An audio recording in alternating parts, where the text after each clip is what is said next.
ಬಳಪ ಹಿಡಿದ ಭಗವಂತ ಇರುತ್ತಾನೆ ನಮ ಸುತ್ತ ಅವತಾರ ನಾನಾ ರೂಪವೋ ನಮ್ಮೆಲ್ಲ ಹಣೆ ಬರಹ ತಿದ್ದಿ ಬರೆಯಲು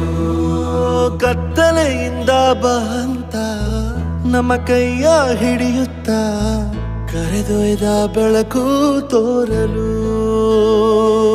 ನಯವಾಗಿ ಗದರೋದು ನಮ್ಮ ಬೆಳೆಸಲು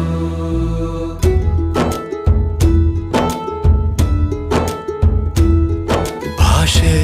ಅಮೃತ ಕುಡಿಸೋ ತಾಯಾಗಿ ಭಾಷೆ ಅಮೃತ ಕುಡಿಸೋ ತಾಯಾಗಿ ಭವಿಷ್ಯ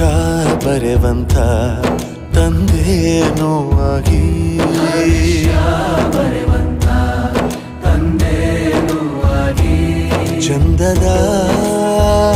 ಜೀವನನ